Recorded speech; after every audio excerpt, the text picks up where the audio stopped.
Welcome to Understand All. I'm your host, Aslekeir Gairleif, and today we're embarking on a whirlwind tour of the world's government systems. So, buckle up, grab your favorite beverage, and let's dive right in. Picture this. You wake up tomorrow and your government has completely changed overnight.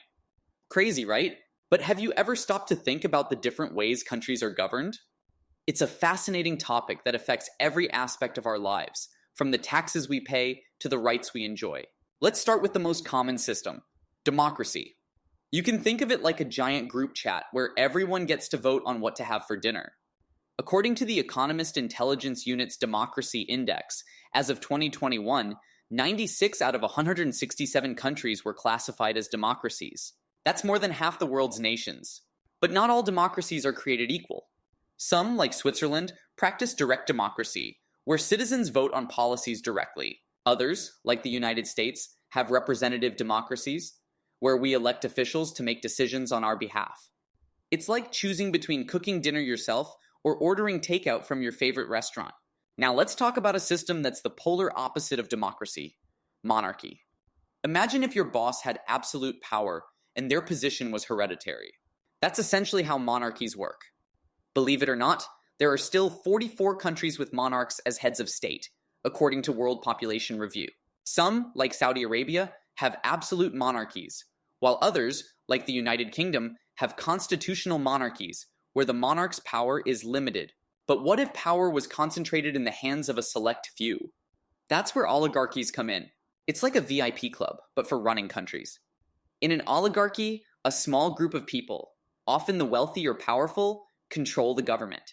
Russia is often cited as an example, where a handful of billionaires and political elites hold sway. On the flip side, what about countries where the government controls every aspect of life? That's authoritarianism in a nutshell. It's like having a strict parent who dictates your every move.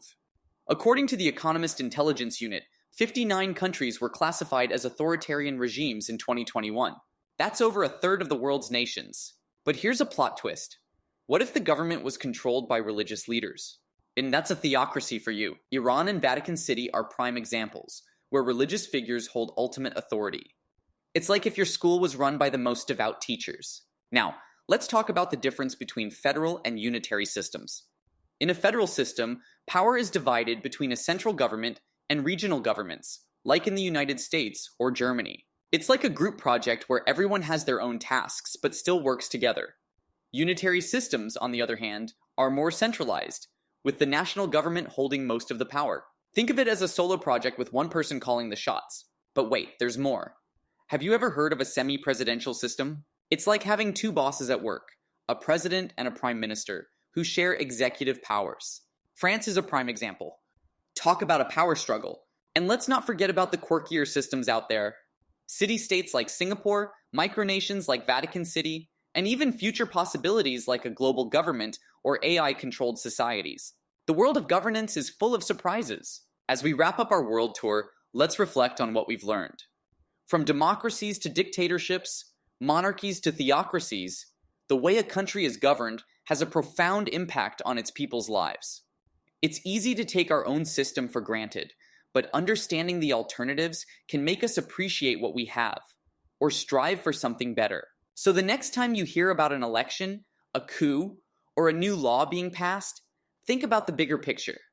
Every country is a unique tapestry, woven from its history, culture, and values, and its government is the thread that holds it all together. And that, my friends, is your whirlwind tour of the world's government systems. I hope you've enjoyed this wild ride and learned a thing or two along the way.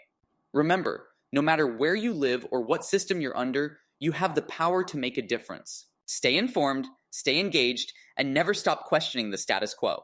Thanks for tuning in to Understand All. I'm your host, Aslekeir Gairleif, signing off. Until next time, keep exploring the wonders of the world around you. And don't forget to vote.